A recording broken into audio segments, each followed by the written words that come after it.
si on ne change pas le monde, on peut aussi changer le regard des gens sur le monde. Et donc là, comme artiste, c'est ce que je te disais tout à l'heure, on recourt pas mal, enfin moi je recours, j'adore ça chez moi, mais aussi chez les autres, parce que je veux parler de la subversion.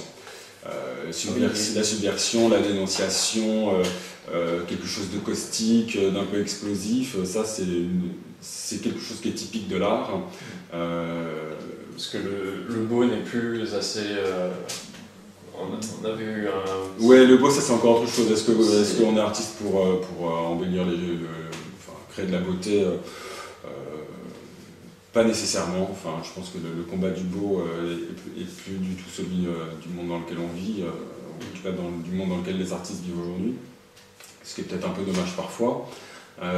Mais la subversion, même si ça ne change pas le monde, en tout cas, ça jette un pavé dans la mare, ça déstructure et désorganise le monde dans lequel on vit, et ça y injecte de l'intelligence, et ça y injecte de la remise en question et du doute.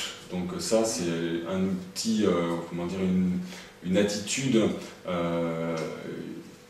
qui est géniale dans l'art. Il y a, par exemple, il y a plein de murs du monde, enfin plein de murs de grandes villes de ce monde qui ont été tagués par des street artistes plus ou moins connus, et qui justement affichent des choses criantes de vérité, et qui sont bonnes à voir. Voilà, donc ça c'est une manière de changer le monde visuel dans lequel on vit, et ça c'est un truc... J'ai pu voir les restes du mur de Berlin par exemple, c'était Ouais. assez intéressant, les messages qu'il peut y avoir dessus. Ouais. Et c'est sûr qu'à la fin, toutes ces petites choses qui s'ajoutent les unes aux autres, eh bien, elles finissent par avoir un impact, et à force de pousser dans une certaine direction, même si les efforts sont vraiment... même si l'énergie c'est celle d'une personne toute seule, quand elle s'ajoute à celle des autres, ça peut peut-être avoir un impact. Et puis en tout cas, le fait de le faire et de s'exprimer, ça permet de survivre. Parce que sans s'exprimer à la première personne du singulier, je crois qu'un individu finit par mourir. Et donc l'artiste, lui, dans son art, enfin, dans son activité, reprend la parole, et de ce fait, on va dire, a un vrai rôle d'humain, peut jouer un vrai rôle d'humain, voilà, être vraiment acteur, avec des moyens qui sont des moyens plastiques, et les moyens des arts plastiques, et les moyens des arts plastiques, c'est pas ce qu'il y a de plus efficace. Et puis justement, comme il y a moins aujourd'hui qu'avant, mais comme il y a cette dimension de la beauté c'est plus un édulcorant. Voilà, la beauté, ça fait oublier que le monde est laid, et donc du coup ça repousse peut-être au lendemain des décisions qui seront difficiles à prendre.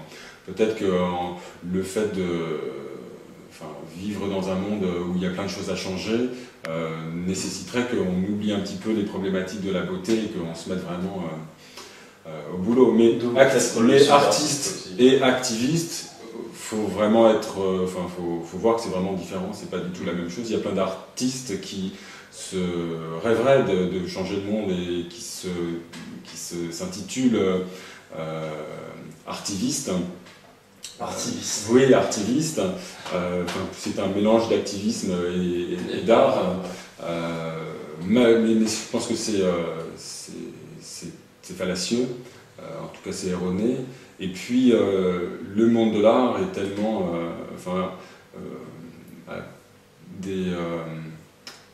flirte tellement avec le marché de l'art, avec un monde de l'argent, un monde finalement où ceux qui imposent les conventions, ceux